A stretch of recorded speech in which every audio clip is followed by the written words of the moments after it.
स्वागत छ तपाईलाई। के तपाईलाई थाहा छ एउटा विकसित देश र एउटा अव्यवस्थित देशबीचको सबैभन्दा ठूलो फरक के हो? त्यो हो ल एन्ड अर्डर। नेपालमा अहिले एउटा यस्तो बहस सुरु भएको छ जसले सिङ्गो देशलाई दुई भागमा बाँडिदिएको छ। एकातिर प्रधानमन्त्री बालेन शाह हुनुहुन्छ जसले देशका सुकुम्बासी बस्तीमा डोजर चलाउने कठोर निर्णय गर्नुभएको छ। अर्कोतिर हजारौं त्यस्ता मानिसहरू छन् जो भन्छन् सरकारले हाम्रो उठिवास लगायो। तर के यो निर्णय साँच्चै गरिब विरोधी हो या यो नेपाललाई नयाँ दिशा दिने मास्टर स्ट्रोक हो? आजको भिडियो हामी यसको गहिरो एनालिसिस गर्नेछौँ। सुकुम्बासी समस्या समाधान होइन।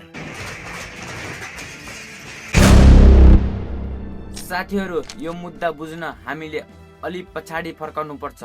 नेपालमा दशकौंदेखि सरकारी जग्गा र नदी किनाराहरू कब्जा गर्ने एउटा ट्रेन्ड जस्तै बनेको छ। सरकारी तथ्याङ्क हेर्ने हो भने नेपालभरि करिब 40 लाख मानिसहरू सुकुम्बासी वा अव्यवस्थित बसोबासीको रूपमा रहेका छन्।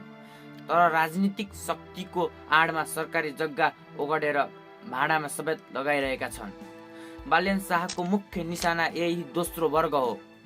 जब बालेन शाह काठमाडौँको मेयर हुनुहुन्थ्यो उहाँले यो काम सानो स्तरमा सुरु गर्नुभएको थियो। तर प्रधानमन्त्री बन्नेसँगै उहाँको क्यानभास ठुलो भएको छ। उहाँको तर्क एकदमै लोजिकल छ। उहाँ भन्नुहुन्छ हामीले आज सार्वजनिक सम्पत्ति बचाएनौँ भने भोलि पार्क, विद्यालय, अस्पताल बनाउने ठाउँ बाँकी रहने छैन। सहरका फोक्सो मानिने नदीहरू ढलमा परिणत भएका छन्।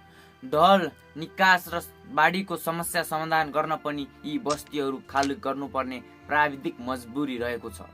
तर के बिना कुनै विकल्प डोजर चलाउनु सही हो त? यहाँबाट सुरु हुन्छ एउटा विवाद। निर्णयको विरोध हुनुको पछाडि केही सुकुम्बासीहरू पनि छन्। साथीहरू, संविधानको धारा 37 ले हरेक नागरिकलाई आवासको हक दिएको छ। यदि सरकारले विकल्प नदिई घर भत्काउँछ भने ती मानिसहरू कहाँ जान्छन्? यही निर राजनीतिक दलहरूले आफ्नो रोटी सेकाउने मौका पाउँछन्।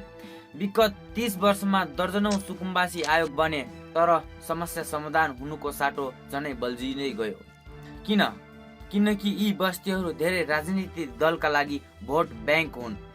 बालेन शाहले सायद यही भोट ब्याङ्कको राजनीतिलाई सिधी प्रहार गर्नुभएको छ, जसका कारणले अहिले चारैतिरबाट विरोध प्रदर्शनहरू भइरहेको छ। यदि हामीले सिङ्गापुर वा दक्षिण कोरिया जस्ता देशहरूको इतिहास हेर्यौं भने त्यहाँ पनि कुनै समय यस्तै समस्या थियो। तर उनीहरूले दुईवटा कुरालाई सँगै गरे। एक, अतिक्रमणलाई कडाइका साथ हटाए। दुई, वास्तविक गरिबका लागि कम लागतको पब्लिक हाउसिङ वा अपार्टमेन्टहरू बनाए। बालेन सरकारको लागि पनि यही नै सबैभन्दा ठुलो चुनौती हो।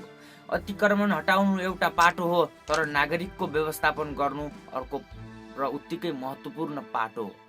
साथीहरू, निष्कर्षमा भन्नुपर्दा नेपाललाई एउटा आधुनिक र व्यवस्थित देश बनाउन कठोर निर्णयहरू आवश्यक छन्। तर ती निर्णयहरू फेर र एम्प्याथिक पनि हुनुपर्छ। सरकारले हुकुमबासीलाई दण्ड र वास्तविक सुकुम्बासीलाई बस्ने ठाउँ दिन सक्यो भने मात्र यो अभियान सफल हुनेछ। तपाईलाई के लाग्छ? के बालेन शाहको यो देशव्यापी डोजर अभियानले नेपालको मुहार फेर्ला या यसले नयाँ सामाजिक द्वन्द निम्त्याउला? आफ्नो विचार तल कमेन्ट बक्समा पक्कै छोड्नु होला। हाम्रो भिडियो मन परेमा भिडियोलाई एक लाइक गरी हाम्रो च्यानललाई सब्स्क्राइब गरेर जोडिन नभुल्नु होला। मिल्ने नै छौँ नयाँ टपिकमा।